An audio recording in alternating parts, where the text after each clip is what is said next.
from Washington, this is VOA News.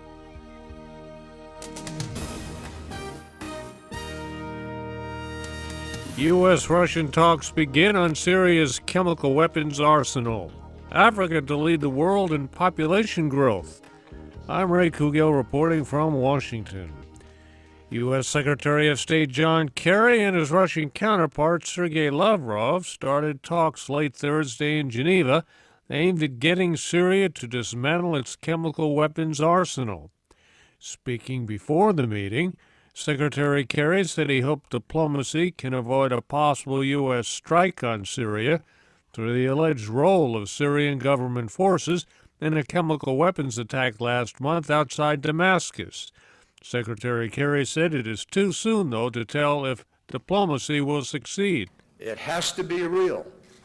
It has to be comprehensive. It has to be verifiable. It has to be credible. It has to be timely and implemented in a timely fashion.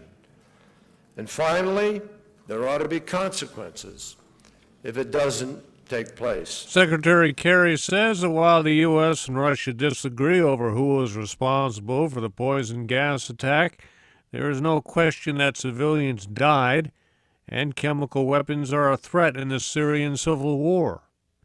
Syria is taking its first step toward joining an international treaty banning the production and use of chemical weapons.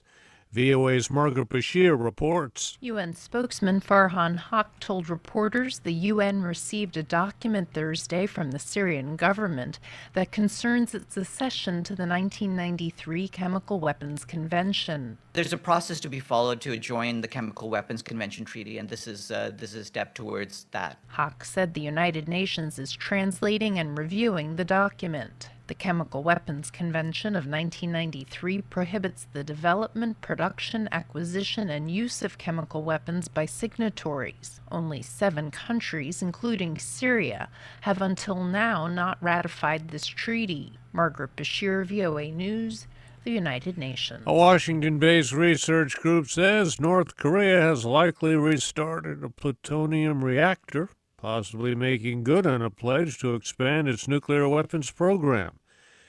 The U.S. Korea Institute at Johns Hopkins University based its conclusion on recent satellite photos that appear to show white steam emerging from a building near the reactor at the North's main Yongbyon nuclear complex.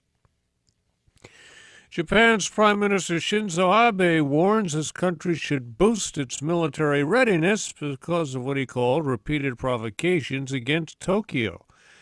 Mr. Abe also cited worsening regional security during comments Thursday to top Defense Ministry officials after inspecting Japan's self-defense force troops. An American citizen who broke ties with the Somali militant group al-Shabaab is reported to have been killed by the group's fighters. Former militants tell VOA that Omar Hamami died Thursday when fighters attacked his hideout near a village in Somalia's Gedo region. There's been no confirmation from al-Shabaab. In a telephone interview with VOA's Somali service 9 days ago, Hamami said he had cut ties with al-Shabaab and accused the group's leader, Mokhtar Abu Zubayr, of seeking power at all costs. A new report predicts Africa will be recording the world's largest population growth between now and 2050. Jennifer Lazuda explains. The Population Reference Bureau says that Africa's population is likely to grow by at least 1.3 billion people by 2050. This will be the largest growth of any region, including Asia, which currently has about 60% of the people on the planet. Sub-Saharan Africa, where fertility rates are among the highest in the world, will account for the majority of the increase. Here, the population is expected to grow from 926 million people to nearly 2.2 billion people. The Population Reference Bureau shows that women in sub-Saharan Africa currently average 5.2 children during their lifetime, compared to averages of 1.6 in Europe and 1.9 in North America. Jennifer Lazuda for VOA News, Dakar. A survey of American employers shows more are inclined to increase hiring from October to December of this year.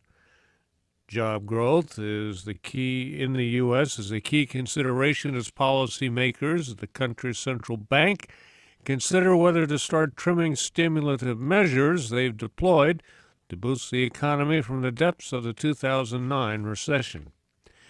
For the first time, a human-built spacecraft left the solar system and entered deep, cold interstellar space.